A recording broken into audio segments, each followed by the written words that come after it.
이 시간 함께 은혜 받을 하나님 말씀은 신명기 25장 1절에서 3절까지 말씀입니다. 신명기 25장 1절에서 3절까지 말씀.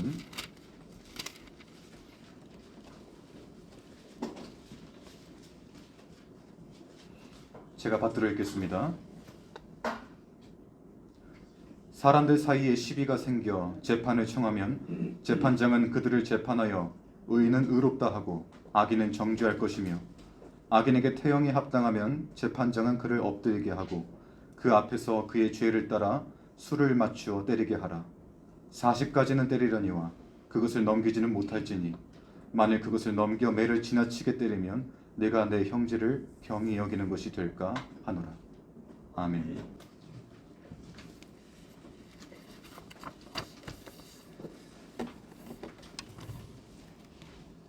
제가 입은 양복이 아주 멋있죠?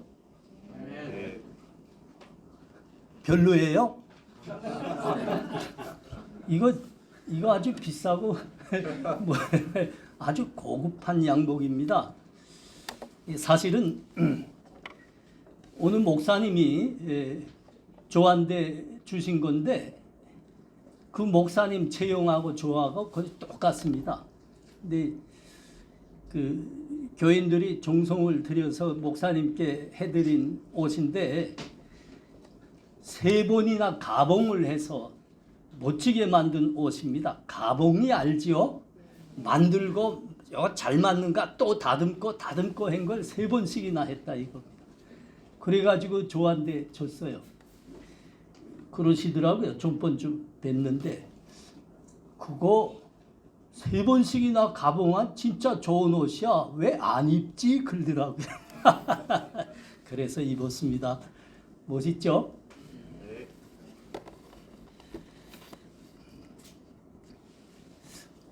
동서고금 사람이 사는 사회에는 늘 형벌 제도가 함께 했습니다. 우리나라에도 뭐 어느 시대에든지 형벌 제도가 없을 때는 없었죠. 죄의 경중에 따라서 형벌들이 이렇게 판결됩니다. 사형, 태형, 벌금형, 금고형, 이렇게 사형은 그 최고의 형벌이죠. 그러니까 죄가 제일 큰 걸로 봐서 죽음을 선고하는 형입니다. 그리고 태형은 매로 때리는 형입니다. 신체에 매를 가하는 거죠.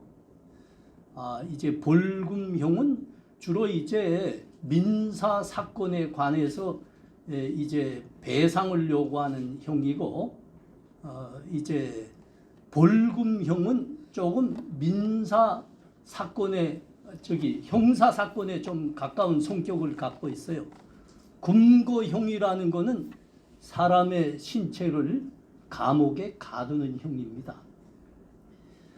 오늘 본문이 뭘 말씀하고 있어요? 때리는 형, 태형에 대해서 말씀하고 있습니다. 유죄가 판결되면, 그래서 그 죄가 태형에 해당되는 것이라 하면 재판장은 그 경중에, 죄의 경중에 따라 이제 매의 대수를 정해야 된다 그럽니다. 그러나 그 죄를 범한 사람에게 매를 댈 수 있지만 그 매의 대수가 40 이상은 안 된다, 그렇게 말씀합니다. 고린도 후서에 가보면 사도 바울이 내가 교회와 주의 복음을 위해서 평생 살았는데 그 과정에 많은 매를 맞았노라, 박해를 받았노라, 그 고백하는 장이 있죠. 11장에 가면 있죠. 뭐라고 했죠? 매를 맞았는데 유대인들에게 40에 하나 감한 매를 5번씩이나 맞았답니다. 태장으로 3번 맞고 1번 돌로 맞았다. 그 돌로 맞았다는 것은 그 저기 사도행전 루스드라 쪽에 가보면 그 호마가죠. 그 루스드라 사람들이 바울을 돌로 쳤는데 죽은 걸로 판단했습니다. 그래서 이제 성 밖으로 내다 버렸던 거죠. 하나님의 은혜로 살아난 겁니다. 예. 그렇게 이제 그 많은 매를 맞았습니다. 근데 이제 그 유대인들이 그때 그 전통적으로 내려오면서 40까지는 때리지 않고 39대까지 때리는 것으로 했어요. 그래서 이게 지금 사도 바울이 기록하는데 이제 그대로 남아 있는 겁니다. 39대까지. 왜 39대까지냐? 어떤 사람들은 그 태형을 가할 때 그 계수에서 실수가 나서 40을 넘지 않도록 하기 위해서 39로 정했다고 이해하는 사람들이 있고, 어떤 사람들은 그것보다는 그때 태용을 주로 이제 가죽 채찍으로 이제 때렸는데 그 가죽 채찍이 세 가닥으로 되어 있었습니다. 세 가닥. 근데 이 매 끝에 쇠 발톱이 달려 있었던 거죠. 이만시간 쇠 발톱. 뭐 끔찍합니다. 그걸로 이제 사람을 태용으로 이제 내리치는데, 여러분 그 장면이 어디 나오냐면 패션 오브 크라이스트에서 나옵니다.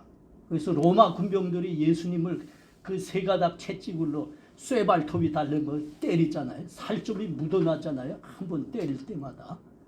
근데 그거 때리면 14대 때리면 42대, 40대 넘어갑니다.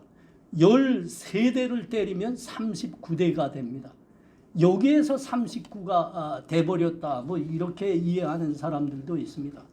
그러나 그것보다는 40 이상 때리면 사람이 죽는 걸로 되어 있었습니다. 그래서 40 이상을 넘어가지 않도록 그렇게 했다. 이렇게 이해하는 게 좀 가까울 겁니다.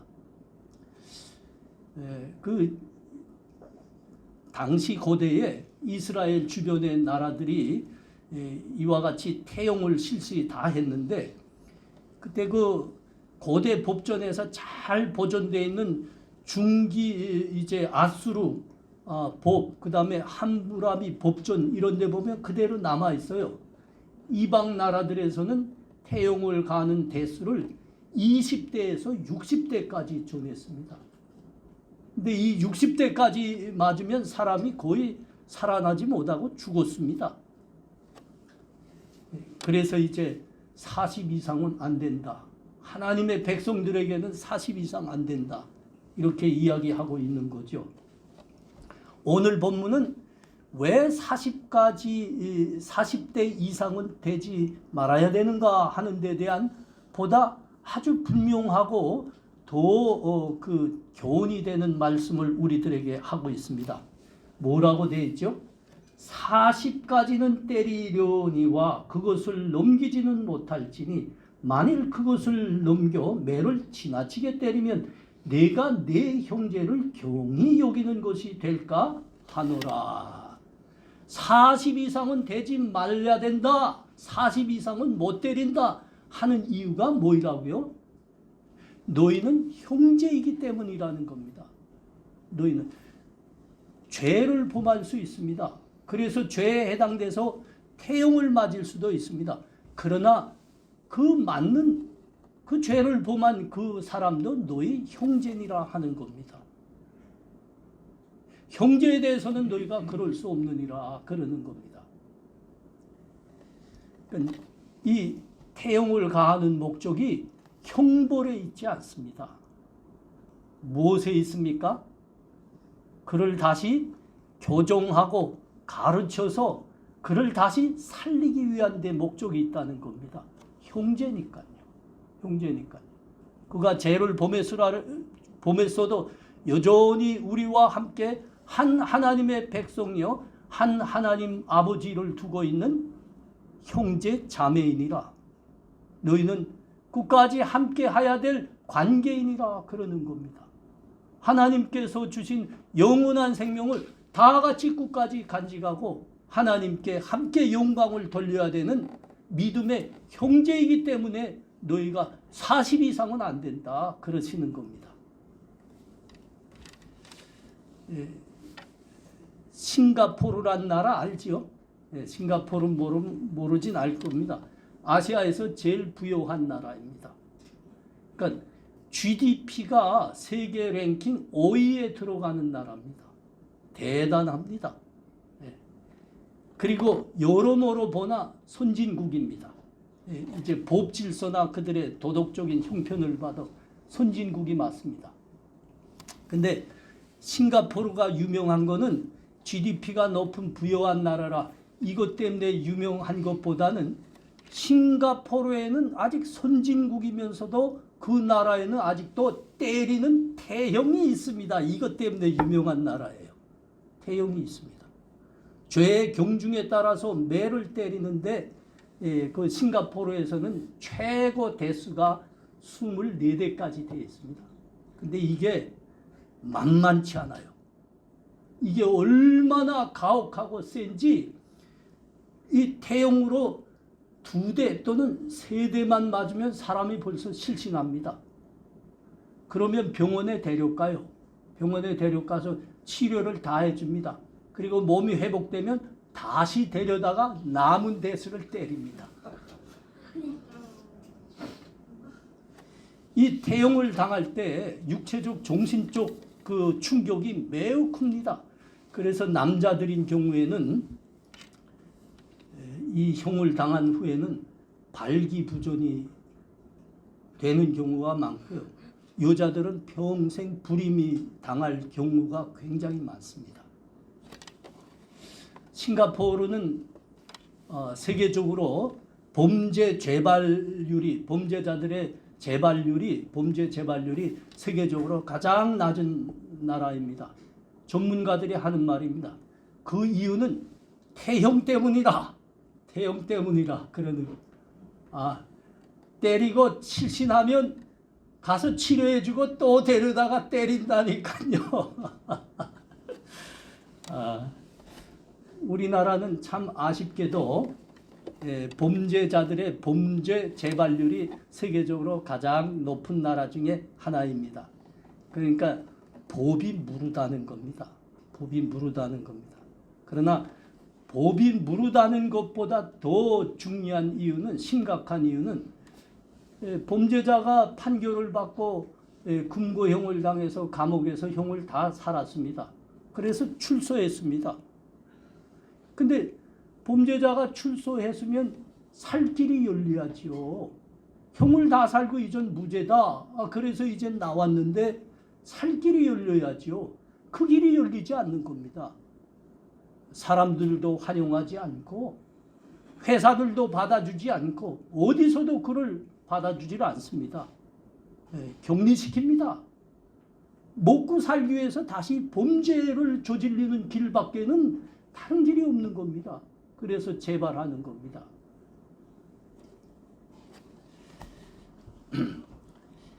법은 이전은 죄값을 다 치른 무죄라 이렇게 선고했지만 현실은 아직 그를 죄인이라 그러는 겁니다. 자, 오늘 죄를 범한 범죄자에게 태형을 가할 수 있다. 그러나 40 이상은 안 되느니라 하는 중요한 이유가 어디 있다고요? 여기 있는 겁니다. 목적이 형벌이 아닙니다. 그를 사회적으로 매장시키는 게 목적이 아닙니다. 목적이 뭐라고요? 그 죄를 범한 형제도 다시 가르치고 교정해서 우리 형제로서 함께 살게 하자는 겁니다. 함께. 2차 대전이 일어나기, 그러니까 나치가 독일에서 집권한 후에 모든 유대인들에게 이 왼쪽 가슴에다가 큼직한 노란 별들을 다 붙이게 했죠. 여러분, 그 노란 별이 무슨 표시입니까? 이 자는 유대인이라는 소리입니다. 유대인은 사회에서 우리들 중에서 격리돼야 될 사람이라는 딱지를 붙인 겁니다. 그래서 실제적으로 어떻게 했습니까? 노란 딱지를 단 유대인들은 먼저 게토에 감금됐어야 됐습니다. 그 다음에는 수용소로 끌려갑니다. 그리고 죽임을 당하는 겁니다. 예수 믿는 사람들에게는 이런 일은 상상도 할 수 없는 일이다. 이게 본문이 말씀하는 겁니다. 형벌이 목적이 아니니라. 사람들을 격리시키고 매장하는 게 목적이 아니니라. 그를 살리는 게 목적이니라. 여기서 우리가 헷갈리지 말아야 될 것은 40 이상 태형을 가할 수는 없다 하시는 말씀이 범죄에 대해서, 죄악에 대해서 눈을 감으라는 말씀이 아니라는 겁니다. 잘못에 대해서 완전히 침묵하란 말이 아니죠. 우리 교회는 특별히 우리 젊은이들을 믿음으로 세우고 대학 공부도 잘 시켜서 하나님의 제목들로 쓰임받을 수 있게 키우라는 시대적 사명을 갖고 있는 교회입니다. 우리가 청년들을 잘 이렇게 양육하고 돌보다 나면 청년들 중에 문제들이 없을 수 없죠. 근데 그 문제들에 대해서 두 가지로 반응합니다. 한 부류는 문제에 대해서 그대로 지적합니다. 다른 한 부류는 문제에 대해서 완전히 침묵합니다. 문제가 심각한데도 아이고 내 아구들아 너희들은 잘하고 있느니라. 그렇게만 말하고 있습니다. 여러분 보시기에 이 두 부류 중에서 누가 진짜 형제를, 우리 젊은이들을 사랑하는 사람입니까? 대답 잘 못하겠습니까? 여러분이 우리 대학부 청년부가 잘 못하고 신앙생활도 잘 못하면 그 담당 교육자들이 여러분 대신해서 저한테 그저 직사하도록 욕먹습니다. 최근에도 욕을 엄청 먹었습니다. 여러분 보시기에 목사님 잘하는 겁니까? 못하는 겁니까?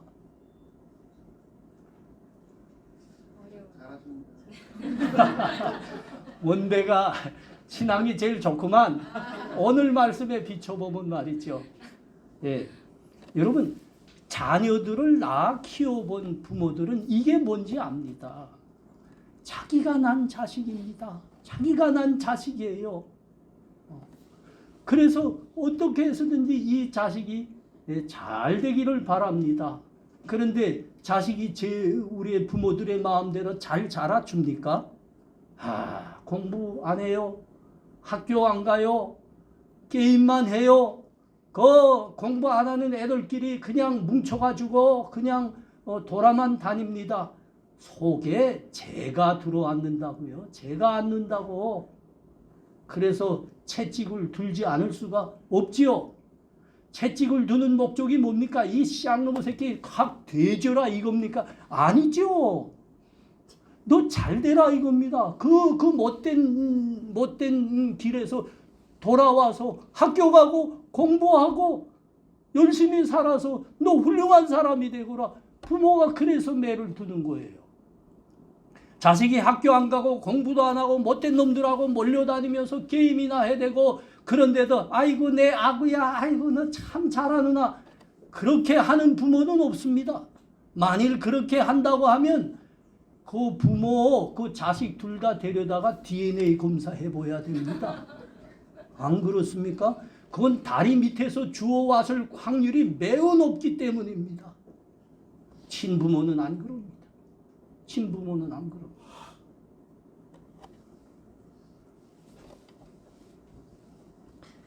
하나님은 죄가 있으면 매를 들어야 한다 말씀하십니다. 그러나 그 매는 40 이상은 되지 말아야 된다. 그렇게 말씀합니다. 여러분 왜 그래야 되냐? 오늘 하나님 말씀하시는 것을 다시 들어보시기 바랍니다. 그것을 넘겨 매를 지나치게 때리면 내가 내 형제를 경히 여기는 것이 될까 하노라. 왜 그런다고요? 형제를 경히 여기는 것이 될까 하노라. 형제를 귀하게 여기라는 겁니다. 그 형제가 죄를 범했다 할지라도 그 형제는 여전히 하나님의 한 백성이다. 너와 함께 하나님의 같은 자녀이다. 그러므로 하나님께서 주신 그 영원한 생명을 너희가 함께 끝까지 간직하면서 하나님께 함께 영광을 돌리는 형제가 되어야 되느니라. 그래서 더 이상 때리지 말라 그럽니다. 형제를 구원하기 위한 데 목적이 있다는 거죠. 여러분, 누가 우리의 형제이고 자매입니까? 누가 우리의 형제이고 자매입니까? 우리 주님께서 공생의 기간에 친히 말씀하셨죠. 손을 내밀어 제자들을 가리켜 이르시되 나의 어머니와 나의 동생들을 보라. 누구든지 하늘에 계신 내 아버지의 뜻대로 하는 자가 내 형제요 자매요 어머니이니라 하시더라. 여러분, 다시 묻습니다. 누가 우리의 형제이고 자매입니까? 그렇습니다. 여러분, 우리 예수 그리스도를 한 주님으로 믿는, 그래서 함께 예배하는 우리가 우리 주 안에서 한 형제이고 자매입니다. 여러분, 형제란 영원히 끊을 수 없는 관계에 있는 사람들이라는 말입니다. 그 형제가 얼마나 귀합니까? 고린도 전서 8장에서는 사도 바울이 이에 대해서 아주 멋지게 표현을 했습니다. 이 멋지게 표현했다? 하여튼 내가 말재간이 없어서 그렇게밖에 말 못합니다. 너무 귀하게 표현을 했어요. 한번 들어봐요. 그러면 내 지식으로 그 믿음이 약한 자가 멸망하나니 그는 그리스도께서 위하여 죽으신 형제라. 이같이 너희가 형제에게 죄를 지어 그 약한 양심을 약하게 하는 것이 곧 그리스도에게 죄를 짓는 것이니라. 그러므로 만일 음식이 내 형제를 실족하게 한다면 나는 영원히 고기를 먹지 아니하여 내 형제를 실족하지 않게 하리라. 우리 김진성 형제님 아주 심각히 들으셔야 됩니다. 내가 만일 고기를 많이 먹어서 내 형제를 실족하게 한다면 나는 영원히 고기를 먹지 않아 내 형제를 구원하리라. 이 말씀이 있잖아요.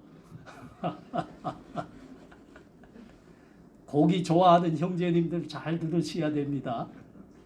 고기를 놓고 하는 말씀이 아니죠. 형제가 얼마나 귀한가 하는 말씀이죠. 형제가 누구라고요? 우리 구주께서 친히 위해서 목숨을 내놓아 주신 내 형제니라 그러는 겁니다. 너를 위해서도 우리 구주께서 목숨을 내놓으셨지만 그 형제를 위해서도 우리 구주께서 목숨을 내놓으셨느니라. 너나 그 사람이나 그 형제나 똑같이 예수 안에서 한 형제니라 그러고 있는 겁니다.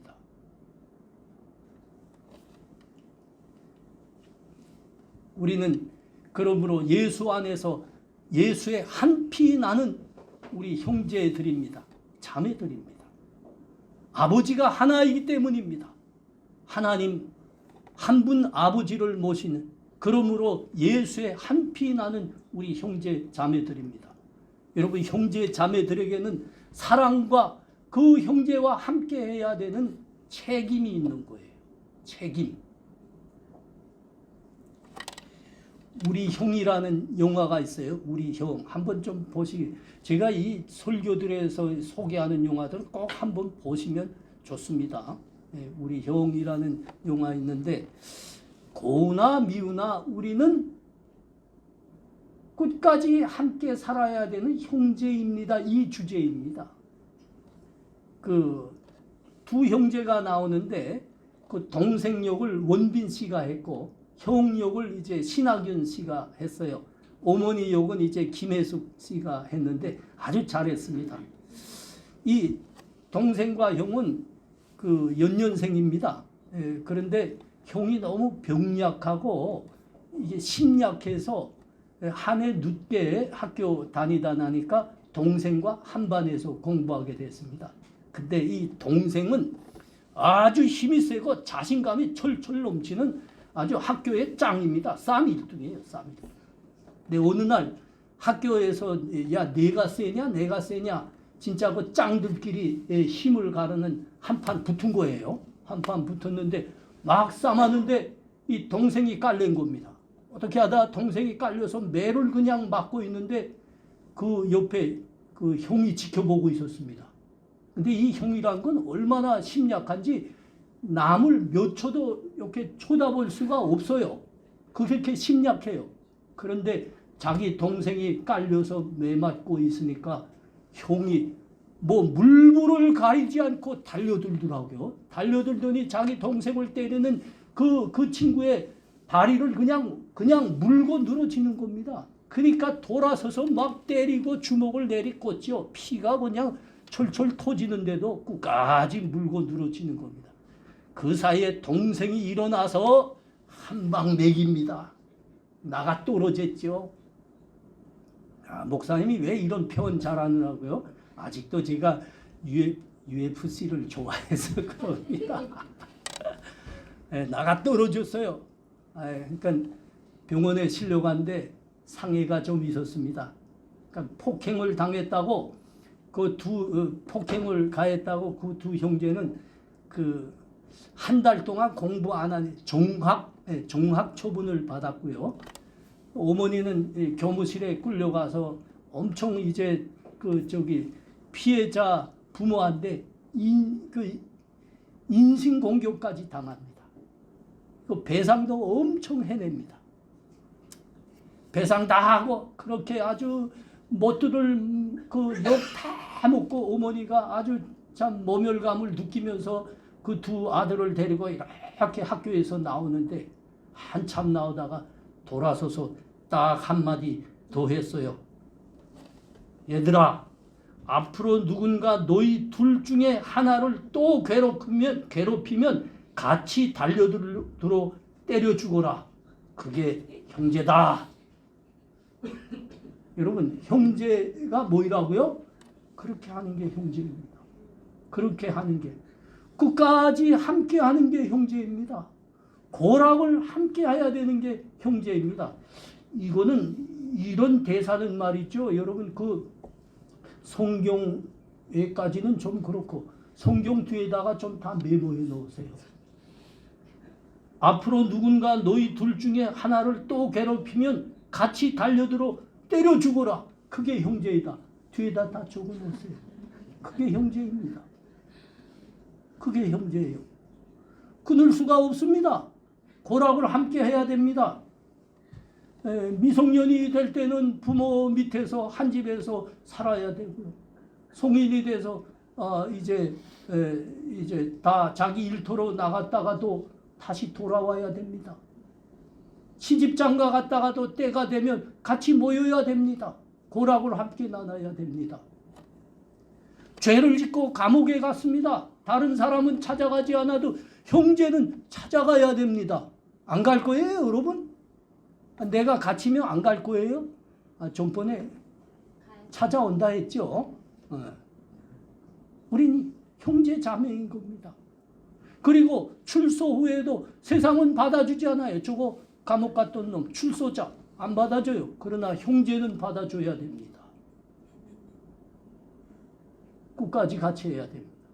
여러분, 이게 형제입니다. 뭐라고요? 뭐라 그런다고요? 이 어머니가? 야, 앞으로 누군가 너 둘 중 하나를 괴롭히면 둘이 같이 달려들어 같이 때려 죽어라. 그게 형제다. 그게 형제입니다.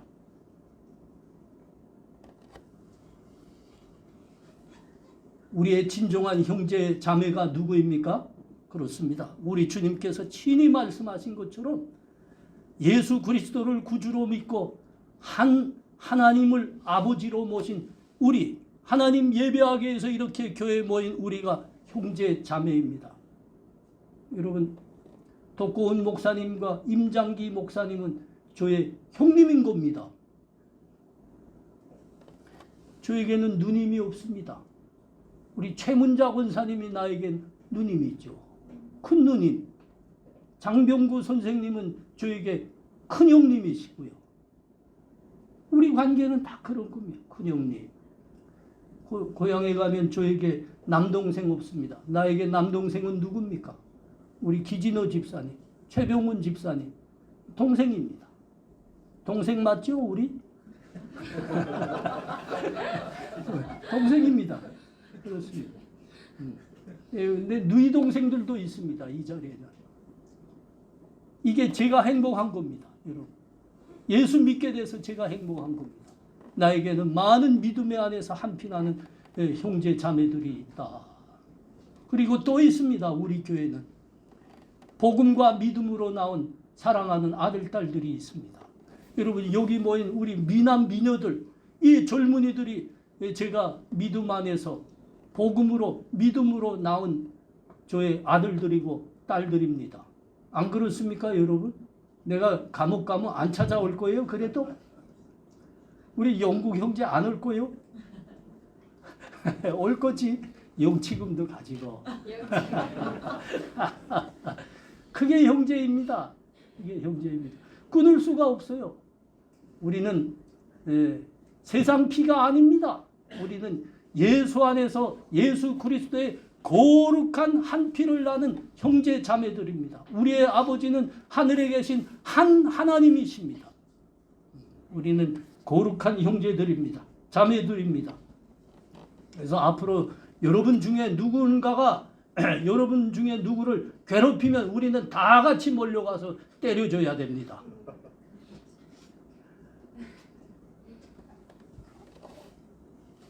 교회는 뭘까요? 그러면 교회는 분명합니다. 하나님 아버지가 계시는 고향집입니다. 고향집.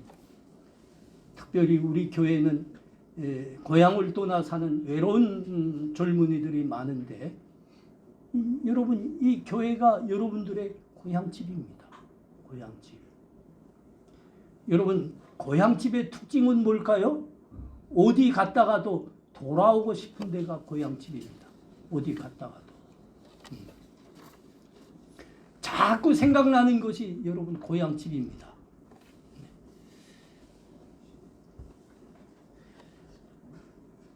근데 돌아오는 데가 고향집이고 자꾸 생각나는 것이 고향집인데 교회 오고 싶지 않아 하는 사람들이 좀 있죠. 그건 왜일까요? 우리가 같은 형제 자매이면서 형제 자매이다고 말은 하는데 반맛이기 때문입니다. 반맛이기 때문에. 형제 자매란 사랑하고 따뜻해야 됩니다. 네, 사랑하고 따뜻해야 됩니다. 네, 프랑스 철학자 가브리엘 마르셀이 한 말입니다. 가브리엘 마르셀이 연인이 누군가, 혈육이 뭔가, 가정이 뭔가를 논하다가 이런 명제를 내놨습니다. 그대라고 부르는 사람들은 판단의 대상이 아니다. 사랑하는 대상일 뿐이다. 여러분, 이게 형제가 무엇인지를 말하는 겁니다. 형제가. 왜 철학자 말을 인용하는가고요? 철학자라는 건 세상에서 인생을 가장 많이 고민한 사람입니다. 그 사람들이 그렇게 정의하더라고요. 뭐라고요? 그대라고 부르는 사람들은 판단의 대상이 아니다. 사랑하는 대상일 뿐이다. 근데 왜 교회에 오고 싶지 않은 거예요? 따뜻하지 않은 거예요. 사랑이 없는 거예요. 아니 만나면 아니 너 죄를 지었다면서? 죄를 지었으면 왜 여기 집으로 와? 감옥에 저기 경찰서 가야지. 너 안 가? 나하고 가자. 아니 끌고 가려고 합니다. 그게 형제자매 아닙니다. 형제자매란 누구죠? 누가 널 괴롭혔냐? 널 괴롭힌 그 새끼 정말 나쁜 새끼다. 내가 가서 한 방 먹일까? 아, 이게 형제자매죠. 안 그래요, 여러분? 너 또 죄를 보면서 또 법을 어겨서 경찰서로 가. 집에 오지 말고. 그거는 경찰관이죠. 그거는 검사이죠. 제발 그러지 말아요, 여러분. 가뜩이나 우리나라는 검사공화국이 돼버렸는데 교회 안에서 사랑해야죠. 그러면 안 됩니다.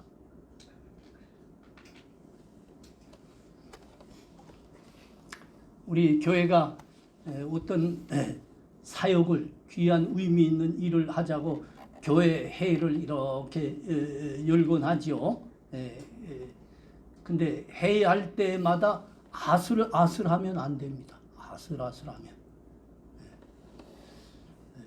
어떤 목사님은 그 당회 할 때마다 너무 아슬아슬해서 당회 전날에는 잠도 못 자고 밤새껏 장로님들이 이제 들고 나올 예상 질문들에 대해서 상상을 해본답니다. 그리고 일일이 상상한 질문에다가 답변서를 쫙 붙여가지고 몇 페이지 해가지고 나간대요. 아니 목사님 꼭 그렇게 해야 됩니까? 장로님들이 하는 일마다 자꾸 반대해서 손들기 때문에 그럴 수밖에 없대요. 아니 귀한 하나님의 사역인데 해야 되겠는데 자꾸 반대한대요. 그건 교회가 아니죠, 여러분. 그건 교회가 아니고 국힘과 더불어가 붙어 싸우는 국회입니다. 국회. 여러분, 하나님께서 우리들에게 귀한 사명 주셨습니다. 감당하라고. 교회와 하나님 나라 위해서. 여러분, 하나님의 이 뜻을 잘 받들기 위해서도 우리가 먼저 해결해야 될 문제가 뭡니까? 오늘 말씀입니다. 너희는 서로 예수의 한 피 나는 형제이고 자매이니라. 이 문제를 먼저 해결해야 됩니다. 여러분, 우리 관계가 정말 사랑하는 형제 자매의 관계가 돼 보십시오. 그러면 하나님의 이 뜻을 우리가 이루어 드립시다 하고 말하는데 어떤 분이 내놓은 의견은 합리성에서 좀 교류되는 문제일 수 있습니다. 그러나 다 박수 칠 겁니다. 박수 칠 겁니다. 이견을 내놓을 수 있죠. 더 잘하자고. 비판도 할 수 있죠. 더 잘하자고입니다. 반대가 아닙니다. 더 잘하자고. 내게 이런 지혜가 있는 것 같은데 이건 어떻습니까? 그러는 겁니다. 형제 자매이라면 조금 부족해도 다 박수를 치는 겁니다.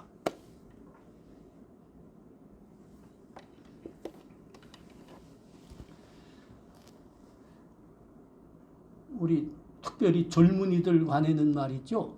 서로 라이벌이라 이렇게 생각하면 교회 안에서 말이죠. 이거는 한참 잘못된 겁니다. 왜 잘못됐을까요? 형제 자매인데 왜 라이벌로 생각합니까? 형이 잘 되면 동생도 잘 됩니다. 동생이 잘 되면 형이 잘 되는 거고요. 형이 잘못되면 동생도 잘못되고 동생이 잘못되면 형도 잘못됩니다. 이게 형제 자매입니다. 라이벌이 아닙니다. 라이벌이. 근데 여러분 이 자리 이렇게 보면 꼭 있어야 되는 형제 자매들의 얼굴이 안 보인다니까요. 여러분 왜 안 보일까요? 많은 경우 째려만 봐서 그럽니다. 교회 오랜만에 나왔는데도 째려만 보고. 왜 째려봐요? 저 자식 나보다 뭘 잘하지? 이게입니다. 저 자식 왜 저렇게 꼴 보기 싫게 설치지? 그래서 그러는 거예요. 사도 바울이 어떻게 간절히 외쳤다고요? 그 형제는 그리스도께서 친히 위하여 죽은 형제이니라. 안타까워 외친 겁니다. 너희는 화목하라. 친해져라. 형제 자매로 사랑하라. 그런데 째려만 반 거예요. 그래서 이렇게 외칠 수밖에 없은 겁니다. 그도 그리스도께서 위하여 목숨을 내놓으신 너희 형제니라. 너희는 끊을 수가 없느니라. 영원히 함께해야 하느니라. 여러분 화목하시기 바랍니다. 화목하시기. 아니 세상 사람들은 서로 싸웠다가도 며칠 지나면 소주 한 잔 놓고 풀잖아요. 우리는 왜 안 풀어요? 사람들이기 때문에 각 격체이기 때문에 섭섭한 점이 있고 째려볼 수밖에 없는 점들이 없을 수가 없어요. 그러나 한 번 째려봤으면 됐지. 왜 계속 째려봅니까? 푸셔야 됩니다. 화목하셔야 됩니다. 말들 제발 좀 잘하세요. 말들 좀 따뜻하게 좀 하세요. 아니 또 어떤 청년들 중에는 그래 놓고는 대뜸 미안한 감이 들어요. 아이고 내가 잘못했구나. 저 형제 나 형제인데. 근데 야 미안하다. 먼저 찾아가서 이야기하기가 용기도 안 나고 마음도 대뜸 열리지 않고 그럴 경우도 좀 있습니다. 그러면 어떻게 해야 된다고요? 우리의 믿음과 인격의 수준이 아직 그렇게 안 되면 여러분 소주 한 병 갖다 놓으십시오. 소주 한 병 갖다 놓고 형제하고 한 잔 나누십시오. 하고 내가 미안하다 먼저 말하십시오. 여러분이 그 문제 때문에 교회 형제 자매 이 화목하기 위해서 소주 한 잔 놨다 하는 거는 내가 특별히 그거 하나님 앞에 기도 제목으로 가지고 나가서 용서를 구할 겁니다. 형제 자매가 얼마나 귀한가를 말하고 있는 겁니다. 우리 또 친구들은 거 가면 또 한 병 아니야 한 서너 병 갖다 놓고 들이킬 수 있어. 그건 죄요. 우리 사랑하는 형제 자매들, 우리는 예수의 한 피 나는 정말 친형제보다 가까운 형제 자매들입니다. 아버지가 하늘에 계신 한 하나님이시기 때문입니다.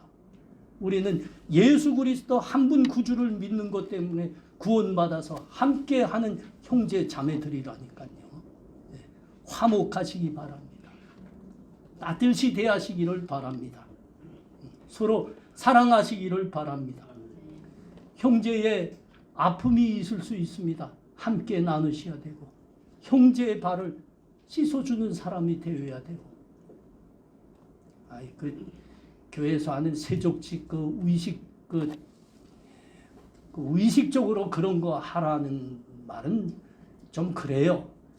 형제의 발을 씻어주라 하는 건 형제의 그 남이 다칠 수 없는 그거를 같이 감당해 주라는 말입니다. 형제의 발 씻어주라. 형제의 그 안타까운 그 문제 함께 애써주는 사랑하는 사람들 되셔야 됩니다. 그래서 우리 교회는 우리 주님께서 부탁하신 대로 우리 형제 자매들이 계속 생각나고 찾아오고 싶고 찾아오면 정말 위로받고 힘을 얻는 교회가 되셔야 됩니다. 여러분 그래서 우리 교회는 나갔던 형제 자매들도 다시 돌아오는 교회가 되시기를 바랍니다. 여러분 이 은혜와 복이 교회와 우리 사랑하는 형제 자매들에게 함께 하시기를 축원합니다. 기도합니다. 하나님 은혜를 감사합니다.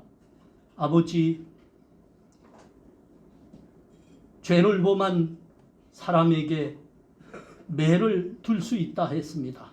그러나 40까지는 안 된다 말씀하셨습니다.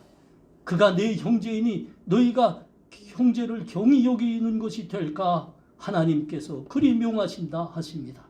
하나님 우리 이 자리에 함께한 모든 성도들은 우리 예수의 한 피 나는 하나님 아버지를 모신 형제이고 자매들입니다. 서로 사랑하게 하시옵소서. 화목하게 하시옵소서. 친근하게 하시옵소서.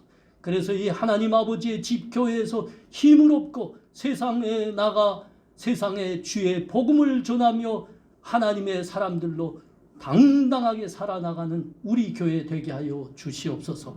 예수님 이름으로 기도합니다. 아멘.